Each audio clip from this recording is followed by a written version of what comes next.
People are saying, well, hairspray, if the more you use it, you can play golf deep into November. That was the ozone scare. That was the ozone, yes. But it was also part of global warming. A little bit, They were worried about global warming, but they were worried about the ozone hole. It wasn't CO2 as much back then.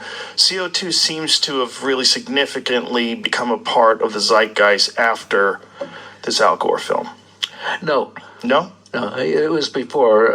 In terms of academic study, for sure, No. but in terms of people panicking, when did CO2... Look, panicking, I have no idea. But no, what happened was there was, I would say with the first Earth Day, 1970, there was a real change in the environmental movement. It began to focus much more strongly on the energy sector and much less on saving the whales. And there was a big difference. I mean, the energy sector involved trillions of dollars. The whales, not so much. Right. And at that time, it was cooling, this global mean temperature, which doesn't change much. But, you focus on 1 degree, a half degree, so it looks like something. And it was cooling from the 1930s.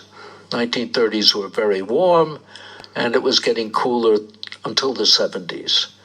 And that's why they were saying, well, this is going to lead to an ice age. And they focused on that for a while.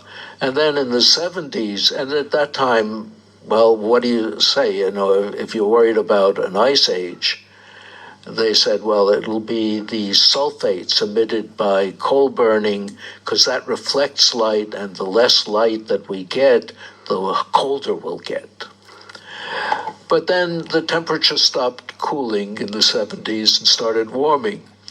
And that's when they said, well, you have to scare people with warming, and you can't use the sulfates anymore. But the scientist called Suki Manabe showed that even though CO2 doesn't do much in the way of warming, doubling it will only give you a half degree or so. But if you assumed that relative humidity stayed constant, so that every time you warmed a little, you added water vapor, which is a much more important greenhouse gas, you would double the impact of CO2, which now gives you a degree, which still isn't a heck of a lot, but still it was saying you could increase it. And that's when people started saying, well, now we better find CO2. It's increased because of industrialization and so on. And that began the demonization of CO2.